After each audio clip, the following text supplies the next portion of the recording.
Oi, gente! Hoje eu vim falar com vocês sobre um assunto muito complexo e importante: sintomas. Tão complexo e tão importante que eu vou dividir esse vídeo em três. Vou começar falando sobre os bebês e vou aumentando a idade até chegarmos na adolescência. Importante também destacar que entendam isso, nenhum sintoma que eu vou falar aqui é um sintoma patognomônico, que significa que nenhum sintoma aqui é exclusivo. Tudo tem que ser analisado em conjunto. O mesmo sintoma pode significar várias vezes. Os sintomas são indicativos de que algo errado está acontecendo. Às vezes é abuso sexual, às vezes pode ser qualquer outra coisa. Isso é muito importante que vocês saibam. Nenhum sintoma é sinônimo de abuso sexual. Então, vamos lá. Primeira coisa que eu quero tratar com vocês é assaduras persistentes e inexplicáveis em bebês. A pele do bebê é muito sensível. A saliva do adulto se torna corrosiva para a pele do bebê. E muitos pedófilos que têm predileção por bebês se utilizam do sexo oral como uma forma de violentar essa criança sem matar ela. Muitos matam, né? Muitos penetram e matam as crianças. Mas aqueles que são espertos e querem manter o abuso por anos a fio, encontram estratégias que não deixam vestígios, ou quase não deixam vestígios. Então, se um bebê que você cuida vive sendo assado sem motivo aparente, por mais que você cuide, por mais que você faça todos os procedimentos, esse pode ser um indicativo de que ele está sendo abusado sexualmente. Outra coisa, bebês não têm pudor nenhum. Eles não têm a malícia que nós temos. Então, quando você vai trocar um bebê ou dar banho num bebê, ele se arreganha todo as perninhas. Porque eles são criaturinhas inocentes.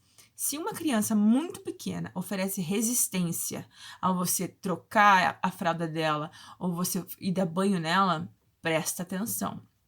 Ela pode estar com alguma infecção, alguma coisa que está incomodando na área genital, ou ela pode estar reagindo ao contato de alguém ali. Alguém colocou a mão ali ou a boca ali e ela está só respondendo a isso. Então, isso não diria que não é patognomônico, como eu falei, mas é um dos sintomas que tem menos possibilidades de explicação. Então, fiquem bem atentos a isso. Outra coisa bastante prevalente entre crianças um pouquinho maiores já, mas bem pequenas ainda, é o interesse sexual descabido. Masturbação excessiva, por exemplo. E eu nem gosto dessa palavra masturbação excessiva, porque masturbação tem um caráter, tem uma conotação erótica, né? E nós erotizamos a prática. Na verdade, com as crianças, esse processo de se tocar e de sentir prazer com o próprio corpo é apenas e tão somente o descobrimento do próprio corpo. É natural. Toda criança passa por isso e se espera que isso aconteça. O problema é quando isso começa a acontecer de uma forma excessiva, quando isso pode indicar que ela está sendo hiperestimulada e por isso que ela está fazendo isso com tanto afinco, digamos assim, em público, muitas vezes ao dia em casa, tentando fazer nos coleguinhas ou na creche, né? Quando está um pouquinho maior, já tem vocabulário, perguntando demais sobre o assunto, sabendo coisas que não deveria saber para aquela faixa etária. Isso também pode ser um indicativo, porque com alguém ela está aprendendo. Às vezes pode ser por exposição à pornografia, que é uma das formas de abuso sexual. Não precisa tocar na criança para abusar sexualmente dela. Expor ela a um conteúdo que ela não tem capacidade cognitiva e emocional para processar, e de cunho erótico, é abuso sexual. E isso acontece muitas vezes. Muitas vezes é um caminho, é o início do modus operandi do abusador. Ele começa expondo a criança à pornografia para depois tocar nela. Queda de rendimento escolar em crianças um pouco maiores já. Isso tem a ver com altos níveis de cortisol. Cortisol é um neurotransmissor, uma substância que nós produzimos, ela é relacionada ao estresse. Ela é extremamente importante para nos manter em equilíbrio. Porém, quando ela é muito produzida, ela afeta tanto os processos de memorização, quanto de focar atenção. E memorização e atenção são intimamente, absolutamente ligados aos processos de aprendizagem. Então, tem crianças que lá com os seus 10 anos de idade não conseguem ler direito, como foi o caso do meu irmão, que regridem, inclusive, no próprio vocabulário, porque tem um déficit de linguagem até mesmo. de tão fundo que esses abusos vão nas suas consequências. Consequência a nível cerebral, realmente. Isolamento social, dificuldade de criar vínculo, de confiar nas pessoas, isolamento, assim, de não querer participar das atividades da escola, das atividades familiares, especialmente quando os abusos acontecem dentro da família, e é o mais comum, né? Então, tem lá um almoço de domingo na casa da avó, todo mundo vai estar lá, e ele também vai estar lá. A criança não quer ir para casa da avó. Isso começa a acontecer constantemente. Isso novamente, pode ser um indicativo de que algo está acontecendo. Aversão a qualquer tipo de toque. Qualquer tipo de toque. Sabe? Um aperto de mão, um oi, um abraço, tudo. Um beijo na testa. Eu tenho um exemplo meu sobre isso. Eu até hoje, gente, tenho 31 anos. Até hoje, quando eu vou na missa, eu não gosto de dar a mão para as pessoas. Aquela parte da paz, eu não gosto. Me dá uma urticária, assim, sabe? É uma sequela. Aliás, tem muitos sintomas que se misturam com sequelas, porque eles começam ao longo dos abusos e eles prevalecem pro resto da vida, muitas vezes. Essa é uma delas. Então, a criança era toda... gostava de afeto, gostava de abraço, e de repente ela começa a ficar meio aversiva com relação a toque. Também pode ser um indicador. Prática de bullying. De alguma forma, essa criança vai externalizar que algo está errado. Dificilmente ela vai falar, mas os comportamentos dela entregam. Então, é bem comum que a criança que está sofrendo abuso sexual desconte em outra pessoa o que está sofrendo na prática, na forma de bullying. Descontrole emocional intenso, crises violentas de raiva, de choro, desproporcionais ao que aconteceu. Isso também é comum.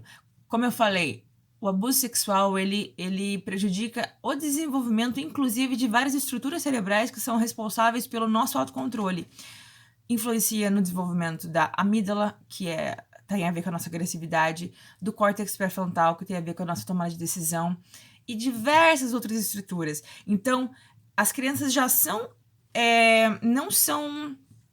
Aliás, elas já têm não estão prontas. Essas estruturas não estão prontas nelas quando elas são crianças. Quando elas passam por esse tipo de situação, isso se torna ainda mais deficitário.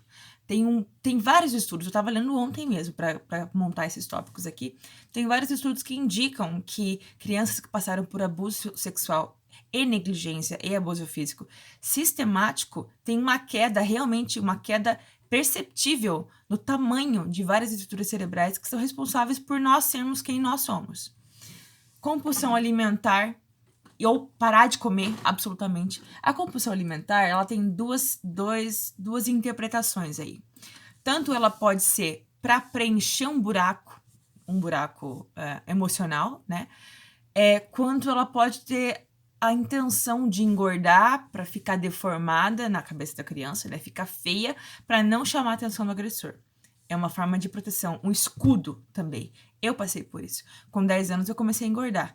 E lutei contra a obesidade, idas e vindas de peso, até meus 27 anos, que foi quando eu fiz a bariátrica. E pela primeira vez na vida eu consegui parar num peso, mais ou menos. Mitomania. Mitomania é mentir compulsivamente. É um sintoma barra sequela, pouco falado, mas que acontece demais. A criança, quando começa a ser abusada, e principalmente aquela que é abusada exaustivamente por muito tempo, ela aprende com maestria a mentir, porque ela precisa esconder o que está acontecendo. Ninguém pode saber o que acontece, porque ela se sente culpada, ela tem vergonha, ela acha que vão bater nela, ela tem que guardar aquele segredo. A gente chama de síndrome do segredo, inclusive. As 7 chaves. Então, ela aprende a ser uma exímia mentirosa. E muitas vezes esse comportamento prevalece na vida adulta. E a pessoa, ou mesmo a criança, começa a mentir por motivos completamente aleatórios, sabe? Realmente sem propósito nenhum. Sem uma finalidade de se proteger, porque a mentira tem a ver com isso, né? Você mente para se proteger de uma situação. Mas chega um ponto em que o hábito de mentir se torna tão comum que a pessoa pode passar a mentir sobre qualquer coisa, por qualquer motivo, e não tem uma explicação aparente. Pode ser um indicador de que ela precisou mentir demais anteriormente, e esse comportamento se instalou nela de uma forma tão firme que agora ela não tem mais critério para mentir. Comportamentos autolesivos, parcial ou totalmente inconscientes, que é diferente de automutilação, que a gente vai falar mais pra frente. Como esses comportamentos podem ser roer unha até sangrar, que tem muito a ver com a ansiedade provocada pelos abusos, arrancar fios de cabelo e comer muitas vezes, bruxismo, apertamento dos dentes. Eu tenho os dois, inclusive. Bruxismo, que é você você ranger os dentes dormindo, e apertamento é você apertar os dentes acordado mesmo. Se arranhar com objetos pontiagudos, sabe? Você pegar a criança pega, sei lá, às vezes uma tesoura, uma agulha e fica brincando e se arranhando. É uma forma de se punir, sabe? Só que ela é tão velado que as pessoas não percebem. E nem ela percebe o que tá fazendo muitas vezes. Mas, gente, já estamos com 11 minutos de vídeo. Eu tô no sintoma 10 de 28. Não vai dar pra acabar aqui. Então, eu vou encerrar esse vídeo por aqui. Vou gravar outro. E logo mais vocês vão assistir aquele também, tá bom? Obrigada e um beijo pra todo mundo.